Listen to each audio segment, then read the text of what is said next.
Assalamualaikum warahmatullahi wabarakatuh dan selamat sejahtera dan salam anak baik lagi cerdik.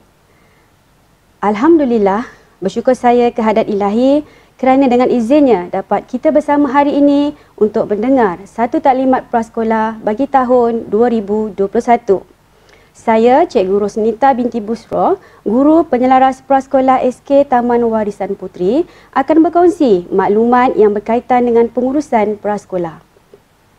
Di kesempatan ini, saya ingin mengucapkan kepada semua ibu bapa kerana anak tuan-tuan dan puan-puan telah ditawarkan masuk ke prasekolah SK Taman Warisan Puteri bagi tahun 2021. Semoga dengan mulanya mendaftar, anak tuan-tuan dan puan-puan di prasekolah SK Taman Warisan Puteri ini menjadi titik permulaan kecemerlangan anak tuan-puan di masa akan datang. Sebelum saya meneruskan taklimat prasekolah, izinkan saya berkongsi sedikit maklumat yang berkait dengan pendidikan prasekolah. Saya mulakan dengan falsafah pendidikan prasekolah. Dalam pendidikan prasekolah adalah untuk melahirkan murid yang seimbang dari segi jeris. Apa itu jeris? Jeris ialah daripada segi jasmani, emosi, rohani, intelek dan sosial. Jadi kelima-lima aspek ini adalah diterapkan dalam pendidikan prasekolah dan ianya haruslah seimbang dalam diri kanak-kanak. Ini kerana kepandaian intelektual seseorang itu tidak memadai jika akhlaknya tidak elok atau rosak, emosinya terganggu dan kesihatannya terjejas. Seterusnya saya akan menyentuh sedikitlah tentang konsep, pendekatan, tunjang dan juga peraturan di prasekolah SK Taman Warisan Puteri. Konsep pendidikan prasekolah sebagaimana yang kita maklum, pendidikan prasekolah ini adalah untuk menyediakan pengalaman pembelajaran kanak-kanak yang berusia di antara 5 hingga 6 tahun.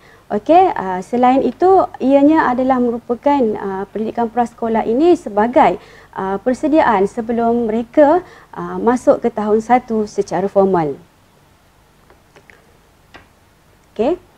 Pendekatan pendidikan prasekolah. Dalam pendidikan prasekolah ada 4 pendekatan yang kita gunakan, iaitu yang pertamanya ialah belajar melalui bermain. Ia merupakan cara semula jadi kanak-kanak mengenal dunia dan persekitarannya. Kemudian yang kedua ialah pendekatan bertema. Ianya melalui satu tema ataupun topik yang dipilih bersesuaian dengan masa, tempat, minat dan juga latar belakang murid. Kemudian pendekatan seterusnya ialah berasaskan projek lah.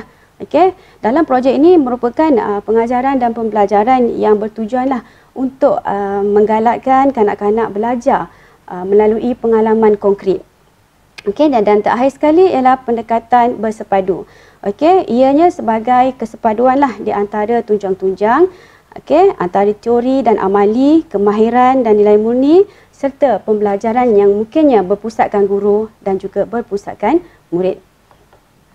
Seterusnya saya terangkan sedikitlah tentang tunjang-tunjang yang diamalkan dalam pendidikan prasekolah. Tunjang-tunjang ini adalah di bawah kurikulum standard prasekolah kebangsaan. Yang pertamanya ialah tunjang komunikasi. Di bawahnya ialah bahasa Melayu dan juga bahasa Inggeris. Dalam kemahiran ini murid-murid akan diajar untuk menguasai kemahiran mendengar, menulis dan juga membaca. Yang kedua ialah tunjang kerohanian sikap dan nilai. Di bawahnya pendidikan Islam dan juga pendidikan moral bagi murid yang bukan Islam. Yang ketiga ialah tunjang keterampilan diri yang memberi penekanan kepada perkembangan sosio-emosi dan juga pembinaan kemahiran berinteraksi serta kemahiran sosial. Yang keempat ialah tunjang perkembangan fizikal dan estetika. Di bawahnya terkandung perkembangan fizikal, penjagaan kesihatan dan juga perkembangan kreativiti. Yang kelima ialah tunjang sains dan teknologi. Di bawahnya ialah sains awal dan juga matematik awal. Dan akhir sekali ialah tunjang kemanusiaan. Yang memberi penguasaan ilmu tentang kemasyarakatan dan juga alam sekitar setempat, negara dan global. Serta memupuk semangat patriotisme kepada murid. Jadi keenam-enam tunjang inilah yang merupakan domen utama bagi menyokong antara satu sama lain dan disepadukan dalam pemikiran kanak-kanak secara kreatif, kritis dan juga inovatif. Baik. Saya teruskan dengan peraturan am dalam pendidikan prasekolah di SK Taman Warisan Puteri. Okey, yang pertamanya saya ingin menyentuhlah tentang kehadiran. Okey. Untuk kehadiran ini, murid-murid mesti hadirlah ke sekolah sebelum 7.15 pagi. Waktu persekolahan adalah bermula dari jam 7.30 pagi hingga 11.30 pagi. Okey, hari persekolahan seperti biasa iaitu bermula hari Isnin hingga hari Jumaat. Okey, ini untuk maklumat penting untuk ibu bapa. Ibu bapa hanya boleh menghantar anak tuan-puan di pintu pagar prasekolah dan tidak dibenarkan masuk ke kelas prasekolah tanpa sebarang urusan penting. Okey, untuk murid yang tidak hadir pula, mestilah mempunyai sijil sakit dari doktor ataupun kenyataan bertulis daripada ibu bapa. Baik, untuk pengurusan balik, murid balik jam 11.30 pagi. Okey, murid perlu beratur sebelum bergerak keluar pagar dan dijemput oleh ibu bapa. Ibu bapa hanya dibenarkan menunggu dan mengambil anak di pintu luar pagar prasekolah. Okey, ini maklumat penting. Ibu bapa perlu mengambil anak pada waktu balik yang ditetapkan iaitu 11.30 pagi. Murid tidak dibenarkan menunggu dalam kawasan sekolah selepas waktu balik dan sekolah tidak bertanggungjawab ke atas murid selepas waktu balik 11.30 pagi. Okey, pengurusan dan pembelajaran murid prasekolah. Okey, alat tulis dan keperluan belajar murid disediakan di dalam kelas. Okey, pembelajaran mengikut KSPK iaitu Kurikulum Standard Prasekolah Kebangsaan. Okey, tiada peperiksaan wajib yang ditentukan oleh KPM. Penilaian dibuat secara pentaksiran, contoh senarai semak. Okey, murid belajar secara individu, kumpulan dan mengikut kelas, mengikut jadual. Okey, kemudian makan dan minum disediakan oleh pihak prasekolah dengan peruntukan dari KPM. Okey, waktu makan murid ialah pada pukul 7.30 pagi, itu sarapan pagi lah. Kemudian pada waktu rehat 9.30 pagi. Okey, saya teruskan dengan panduan pakaian murid prasekolah. Okey, tuan-tuan dan puan-puan boleh lihat di situ. Okey, ada 3 kategori murid. Okey. Murid lelaki, murid perempuan bertudung dan juga murid perempuan tidak bertudung. Okey, bagi murid lelaki, pakaiannya adalah kemeja T warna putih berkola, seluar trek panjang warna biru gelap, kasut kanvas hitam dan stoking warna hitam, serta memakai lencana dan tanda nama. Bagi murid perempuan bertudung, kemeja T warna putih berkola, lengan panjang, seluar trek panjang berwarna biru gelap, skarf putih, kasut kanvas hitam dan stokin warna hitam serta memakai lencana dan tanda nama. Okey, bagi kategori murid perempuan yang tidak bertudung, kemeja T warna putih berkola dan lengan panjang, seluar trek panjang warna biru gelap, kasut kanvas hitam dan stokin warna hitam serta memakai lencana dan tanda nama. Jadi, pakaian murid ini adalah disediakan oleh ibu bapa sendiri. Maknanya beli di pasaran luar. Pihak sekolah tidak menyediakan. Okey, murid memakai pakaian seragam prasekolah setiap hari, iaitu bermula daripada hari Isnin hingga Jumaat dan tiada pakaian seragam yang lain. Okey. Ibu bapa juga perlu menyediakan sepasang baju persalinan, ubat gigi dan berus gigi. Jadi, keperluan yang disebutkan ini adalah perlu disediakan oleh tuan-tuan dan puan-puan yang mana bertanda nama murid dan perlu dibawa pada hari pertama persekolahan. Ini bertujuan bagi pengurusan diri murid. Andai kata ada yang terbuang air kecil atau terbuang air besar di dalam kelas. Ataupun perkara-perkara lainlah yang berkaitan sehingga murid terpaksa menukar pakaian. Okey, untuk aktiviti tahunan 2021.